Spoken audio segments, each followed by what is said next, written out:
हूँ दोस्तों तुहानू चेक करान लग्या भाई अस किश आंदी है चेक करेंगे पक्की गल है। तैयार हो 1 2 3 गो।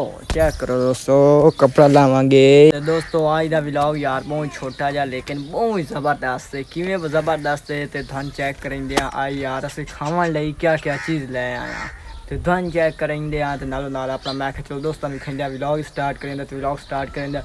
अस्सलाम वालेकुम दोस्तों, मेरा नाम है परवेज़ फरूक तो तुसी वेख रहे हो अपना यूट्यूब चैनल पंजाबी मुंडा।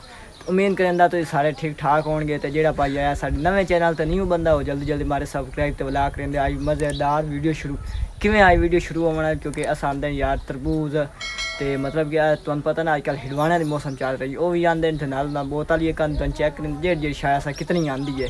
मैं चलो दोस्तों छोटा जिहा व्लॉग बनाया जाए दोस्तों भी खाइंदा तो चलते हैं वेंदे आ चेक करो अपने दोस्तों सारे डंगर खड़ोते हैं और कुछ उदे खड़ोते हैं तो तुहानू चेक करान लगा कि शायद आंदी है।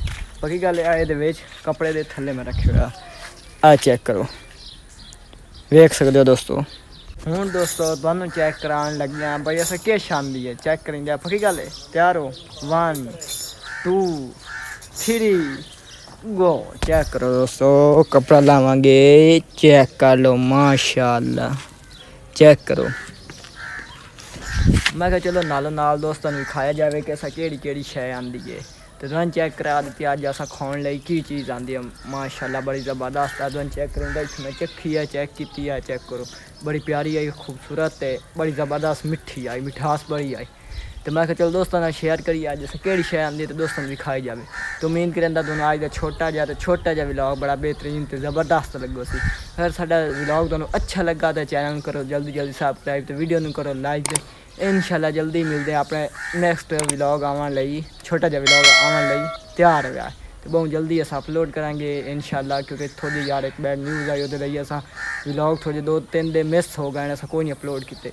तो चलो इंशाल्लाह अगला डेली का व्लॉग तुहानू पोस्ट करसा तो जो बैड न्यूज़ है तुहानू इंशाल्लाह अगले व्लॉग में मैं ज़रूर दसांगा। तो तब तक दोस्तों करता हूँ अल्लाह हाफिज़ अपना बहुत सारा रखे ख्याल बाय बाय।